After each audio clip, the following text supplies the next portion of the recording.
Ayan guys, welcome sa aking vlog. So ito po, meron po tayong bagong bukas na kainan dito. At ito yung Shakey's in Bangued Abra. Ayan. So kabubukas lang po niya. Ngayon po yung opening. Gusto ko sanang pumasok, kaya lang baka ma-discriminate ako. Kasi minsan nasubukan ko na yung ma-discriminate. Yung may nagsabi sa akin na, "Uy, pa-Jollibee ka pa, eh nagtitinda ka lang naman ng mani." Kaya ayan, hindi maalis sa isip ko yung mga ganong klase ng mga tao. Kaya minsan kahit gustong kong pumasok sa mga ganitong kainan, ay hindi ako nagkakaroon ng lakas ng loob. Kasi yun nga, kung anong sinasabi sa akin na porket vendor lang ako, ay parang wala na akong karapatang mag-Jollibee, kumain sa mga ganitong mga kainan. So kanina pa ako dito guys, nagdadalawang isip pa rin ako na pumasok. Kasi nga nakakatakot talaga. Baka hindi ako papasukin ng guard, o baka, kasi minsan siyempre kapag nagtitinda tayo, after natin magtinda, siyempre amoy usok tayo, amoy mantika tayo, amoy araw tayo. Minsan hindi na rin kasi ako nakakapagpalit ng damit. Kasi kapag talagang yung after mo magtinda, gutom ka na, siyempre di ba, instant kakain ka na lang, pupunta ka na lang sa isang kainan. Kaya madalas kumakain ako sa turo-turo, sa mga ganitong mga establishmento na ganito. Parang nakakatakot pumasok, kumain.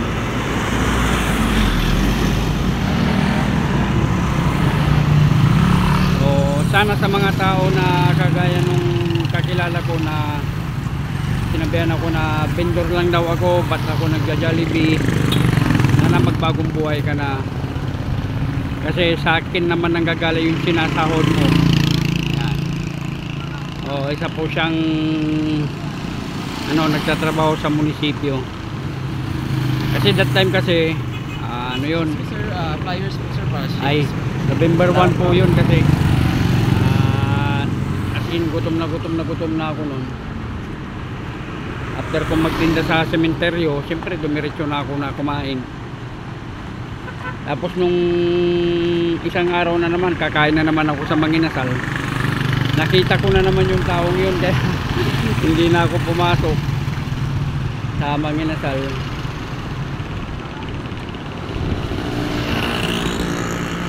Napakahirap talaga kasi na yung mga kagaya lang namin na vendor, minsan inaapi, hinuhusgahan kung may pera ba kami o wala, may pambayad ba kami o wala.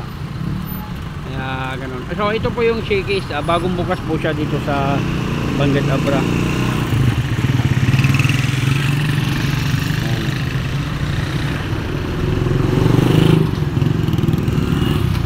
May sapat naman tayong pera siguro na pambayad dito, pero yun nga lang yung nakakatakot. Kasi tingnan mo naman, puro mga nakakotse yung mga nandyan. Ayan, puro mga official ng munisipyo.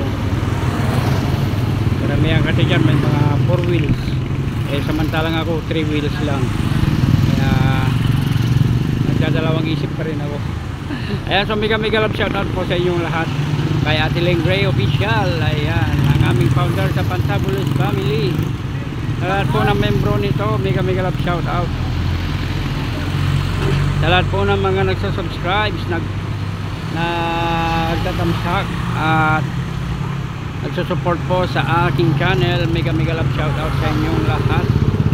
And of course, maraming salamat sa inyo sa patuloy na pagsuporta sa aking channel. So hanggang dito na lang po tayo, hanggang labas lang po tayo. Panonoodin na lang natin yung mga pumapasok ng mga official sa bagong bukas na Shakey's Pizza Parlor.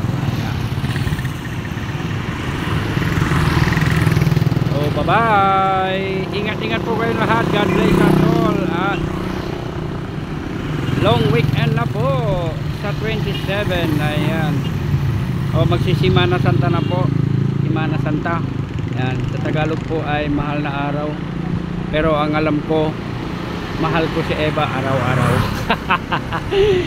Okay, this is Tony Marsan Mix Vlog. Maraming salamat sa inyo.